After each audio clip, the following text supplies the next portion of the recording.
Vëllezër të nderuar, xhamatlit të pranishëm, vazhdojmë duke shpjeguar ajetet në hijen e surës Furqan, ku Allahu Azza wa Jall na tregoi për cilësitë e robërve të mëshiruesit, ku tregoi për cilësitë e tyre pozitive dhe po ashtu na tregoi se ata janë njerëz të disiplinuar, të cilët ndalohen në ndalesat e Allahut, i zbatojnë urdhat e Allahut, po ashtu të njëjtën kohë ndalohen nga ndalesat e Allahut Azza wa Jall, ku i përmendi në këtë ajet në fillim, ku tha Allahu Azza wa Jall: "Walladhina la yad'una ma Allahi ilahan akhar, wa la yaqtuluna an-nafsa allati harrama Allahu illa bil haqq, wa la yaznun, wa man yaf'al dhalika yalqa athama, yudha'af lahu al-'adhabu yawm al-qiyamah wa yakhlud fihi muhana."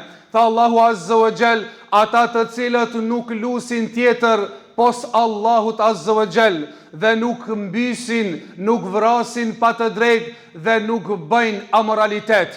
Ibn Qayyim el-Jauzi thot, tre shkaqet për me ardhë në gjunahet e mdhoja, njëra prej sajna është që të lidhet zemra jo me Allahun Azza wa Jall, e në këtë është shirku apo rivaliteti. E këtu po thot Allahu Azza wa Jall, ata kur lutën, kur bëjnë ibadet, kur adhurojnë, kur i ngritin duart, kur kërkojnë, kur mbështeten, ata mbështeten vetëm në Allahun Azza wa Jall. Po ashtu, ata janë të disiplinuar, ata janë të përmbajtur. E dyta e saj thot është zemrimi i madh dhe fuqia e zemrimit të madh të pa kontrolluar, të pa stagnuar, ai arrit deri tek vrasja. Dhe e treta është mos disiplina dhe mos përmbajtja e vetit, fuqia e epshit, arrit deri tek zinaja. Për ata Allahu Azza wa Jall në një ajet shumë bukur na shpjegon dhe urtësia e madhe, ku thot Allahu subhanahu wa taala: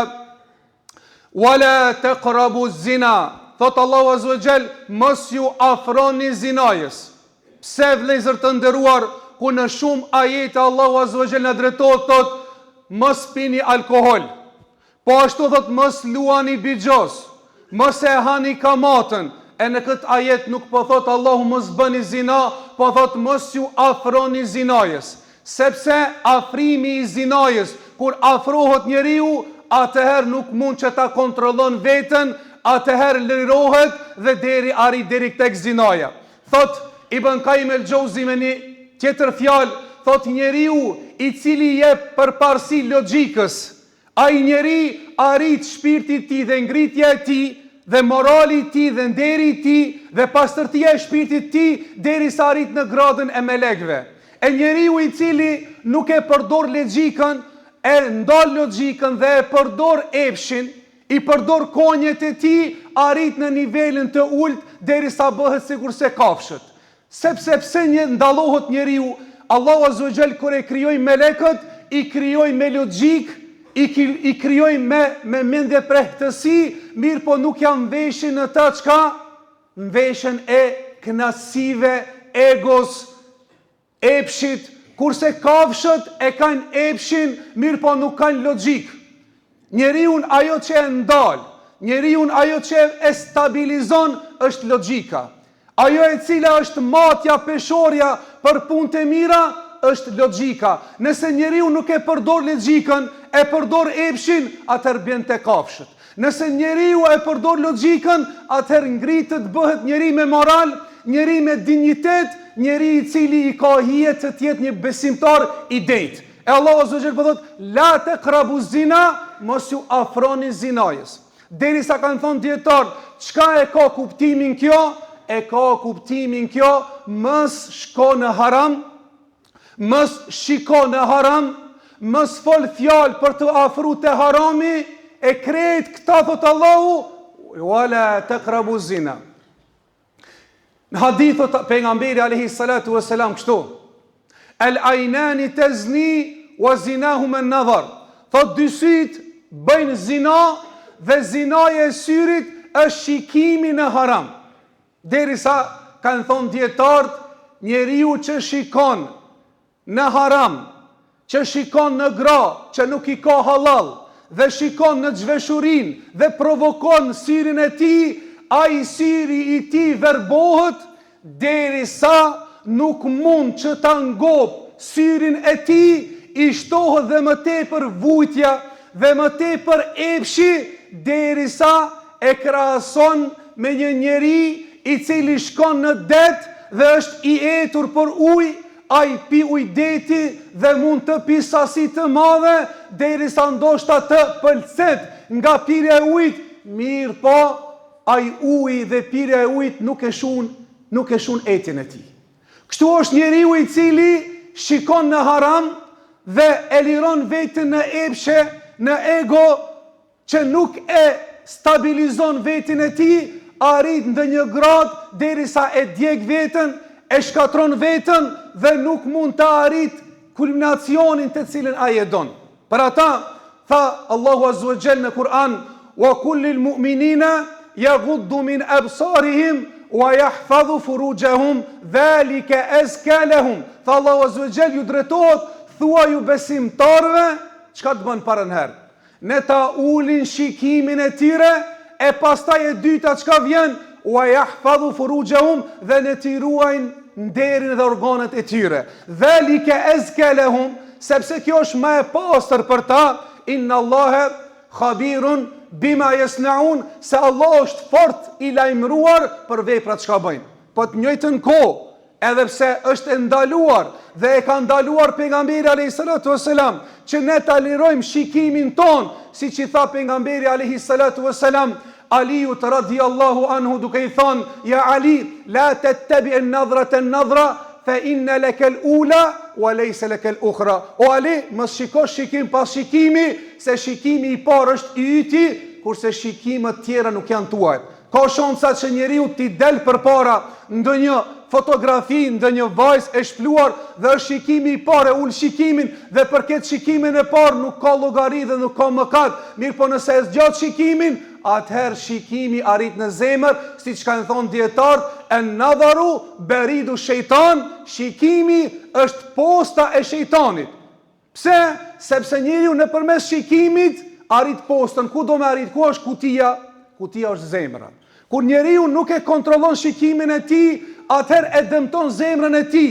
E nëse e dëmton zemrën e tij, e ka dëmtuar të gjithë trupin e tij, siç tha pejgamberi alayhis salatu wassalam në një hadith tjetër, tha: "Është një copë mishi në trupin e njeriu, nëse shërohet, nëse është e shëndosh ajo copë, shëndoshot këtë trupi. E nëse sëmurët ajo copë e trupit, atëherë sëmurët këtë trupi." Tha: "Ala wa hiya al-qalb", ajo është zemra. Për ata i urdhëroi besimtarët që ti ulin shikimet e tyre.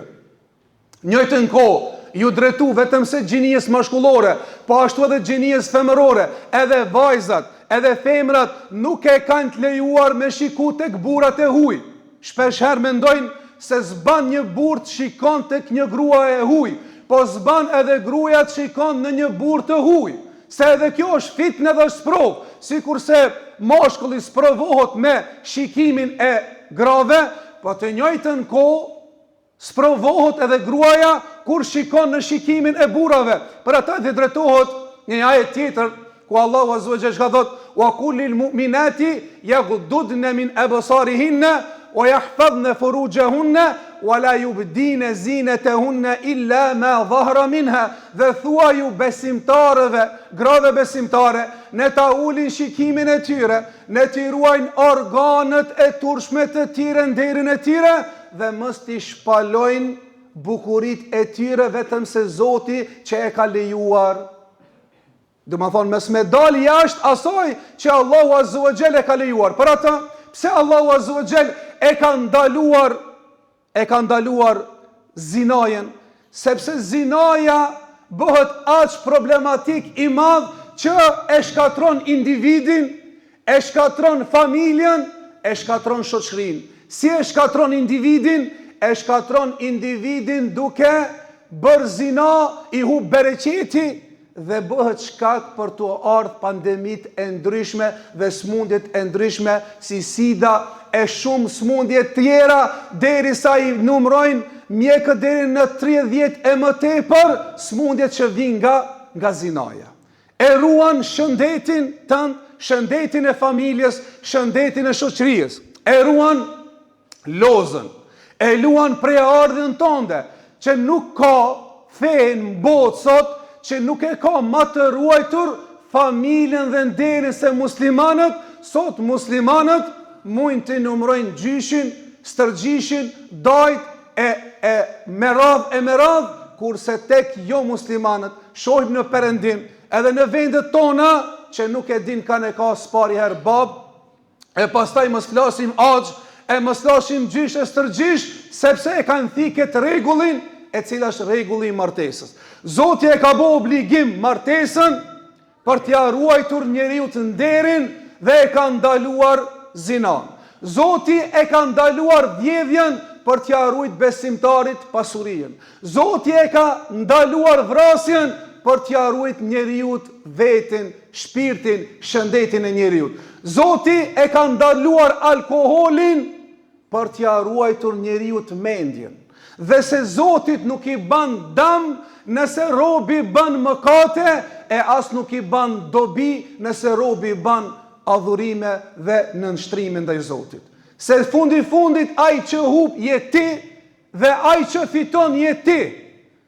Nëse ti ban adhurime dhe i përmbahesh kufive të Allahut, kesh përblimin të Allahu Azza wa Jall. Përkundrazi do ta kesh dënimin sepse nuk je përmbajt rregullave. Dhe më ketë mund me thonë dukush, o gjo, po e të thonë zinaja haram dhe shikimi qenë ka haram, e shka du të me bo, duhet mu martu. Problemet sot që ja përhap zinaja në për shumë njerëzi, është bo se e para e janë të vanu martesën.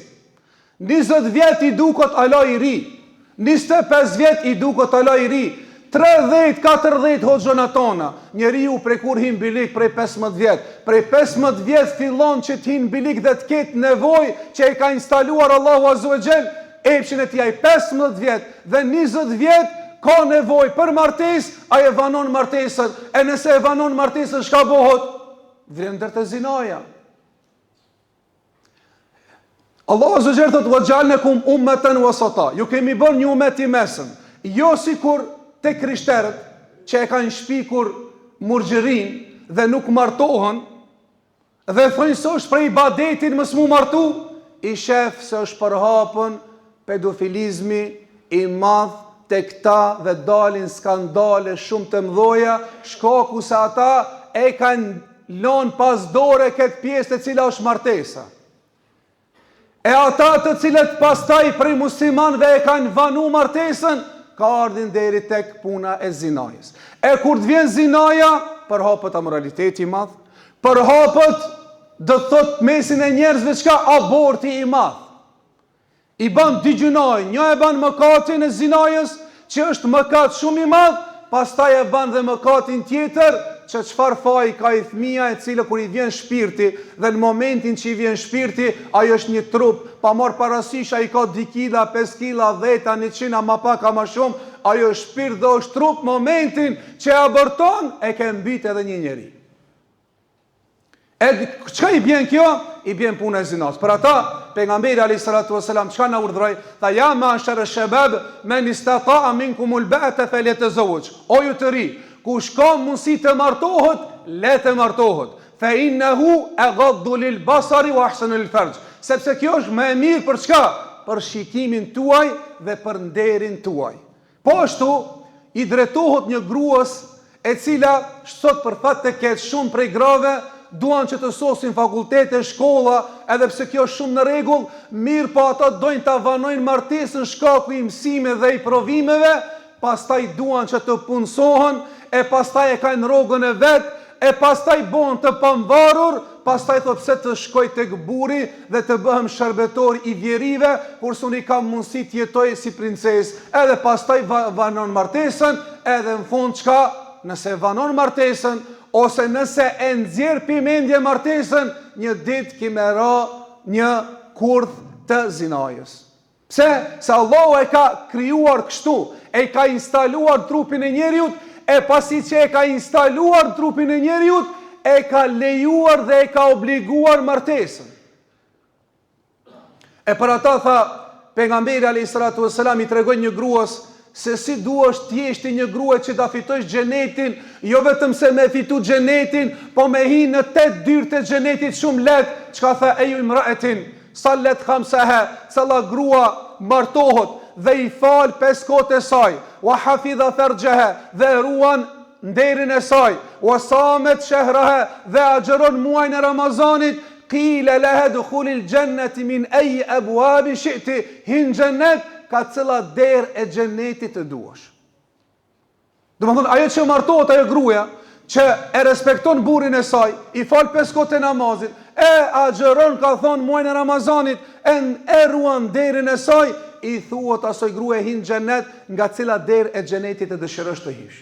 Pra, për ta ruajtur shoqërinë tonë, Allahu Azza wa Jalla na tregon neve në këto ajete, ne besimtarët, që të pajisemi me cilësitë e robërve të mëshiruesit, që të largohemi nga moraliteti, të largohemi nga zinaja, sepse me largimin e moralitetit, me ruajtjen e nderit, besimtarit, arrit shoqëria e shëndosh, arrit një besimtar të jetë i mirë, dhe besimtarët njëra prej shkaqeve që Zoti e kalon martesën, që të shumohet ky ummet. Për ata tha pejgamberi alayhis salatu wassalam, ja ma'ashara shabab, o ju tri, martohuni dhe martohuni me gra që lindin, fe inni mukathiru bikum el umem yawm el qiyamah, se unë do të krenohem me numrin e madh të ummetit tem në ditën e Kiametit.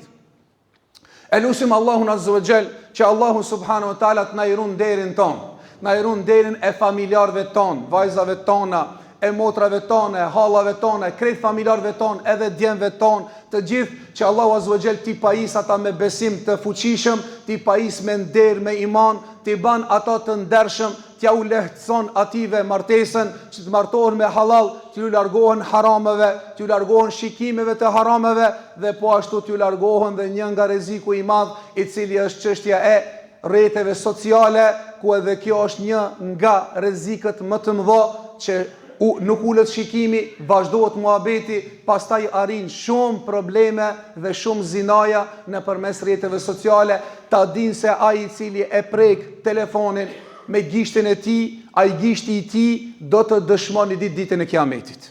Edhe shikimi i tij çka thot, el yawma nakhtimu ala afwahihim wa tukallimuna aydihim, thot Allah Azza ditën e Kiametit e ka gojën e tij advokat, mirë po goja e tij do t'i mshelet dhe do t'i flasin durët e tij dhe do t'i flasin këmbët e tij për atë se çka kanë vepruar. E lutim Allahun Azza wa Jall që të na ruan nga sherri i internetit, nga sherri i këqijave, dhe na pasuron me dituri të dobishme që ta shfrytëzojmë atë që na bën dobi neve, i bën dobi shoqërisë tonë, dhe kemi shpërblim tek Allahu Azza wa Jall. Aqulu qawli hadha